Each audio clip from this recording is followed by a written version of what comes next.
এই কথাটা শোনার পর আল্লাহর এক বান্দা হঠাৎ করে মাথার মধ্যে বুদ্ধি আসলো, আমার টাকা পয়সা নাই। হুজুরে বললো কোরবানি করার জন্য কি করা যায়? হঠাৎ করে চিন্তা বিভোর করিয়া, চিন্তা ফিকির করিয়া হঠাৎ করে মাথার ভিতরে বুদ্ধি বাহির করলেন, মামার একটা গরু আছে, আশা করি শেষ রাতে চুরি করা যায় কিনা দেখি। কেন কোরবানি করতে হবে, এটা ছাড়া যাবে না।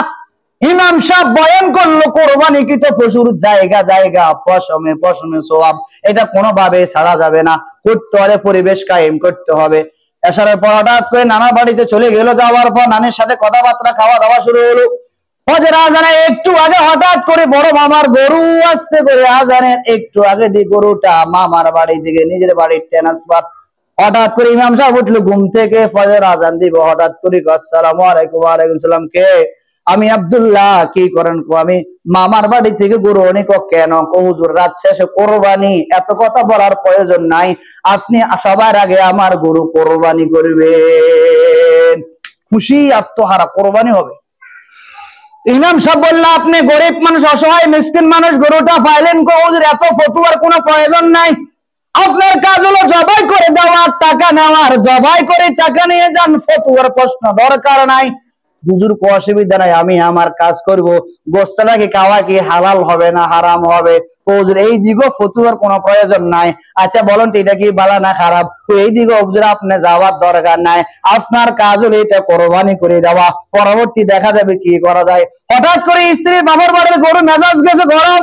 কি আব্দুল্লাহ সাহেব, আপনি যে আমার বাবার বাড়ির গরু দিয়ে নিয়ে আসলেন, ঘটনা কি? পাগলি সব, এত কথা বলার কোনো প্রয়োজন নাই, রাত শেষে কোরবানি করতে হবে।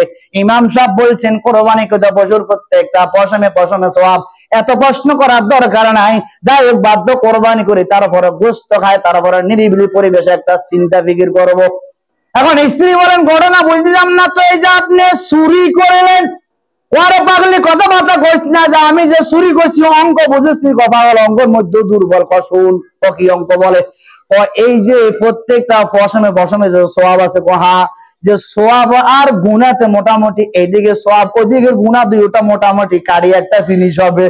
স্ত্রী বলে আপনি তো বড় চালাক, কবর যদি যাইলে আল্লাহ বলেন চুরি করার কারণে ফেরেশতারাও জোরে পিটবো, তো চুরি আর পিটা সমান সমান, তখন বাঁচার কায়দা কি? চালাক কে? এইবার সজাগ বাধ্য, এত কথা দরকার নাই, কোরবানি আমরা করিয়া লাই না। পরে একটা বেজাল, হঠাৎ করে কোরবানির পরে হঠাৎ করে দুলাইয়ের সাথে দেখা, শালার আসসালামু আলাইকুম। ওয়ালাইকুম আসসালাম। দুলো ভাই কেমন? আলহামদুলিল্লাহ ভালো। গরু দিয়ে চামড়া দিয়ে আমার লাগে। এত কথা কই না, আমি আম্মা জানার কইছি মিয়া গরু লাইছি কোরবানি করছি, পরে চিন্তা দরকার তঙ্গ বাড়িতে একবার বাড়াইলাম, বৌমা খাইছি, এতে কত বড় জানোয়ার, আর গোড়া গরু নি আঙ্গুয়াতে এক বাড়িতে। আচ্ছা যাই হোক, সমস্যা কি? সমস্যা তেমন কিছু না, जोशके साथ हुश भी रहाना चाहे, जोशेर साथे हुशटा राखाও চাই। হঠাৎ করে বলেন ইমাম সাহেব তো বয়ান করছেন, বরাবর ঠিক মতো বয়ান করছেন, এখন আপনার বোঝাটা কেন ভুল হলো? এই ভুলের কারণে এবার আপনার ফ্যামিলির ভিতরে অশান্তি শুরু হলো।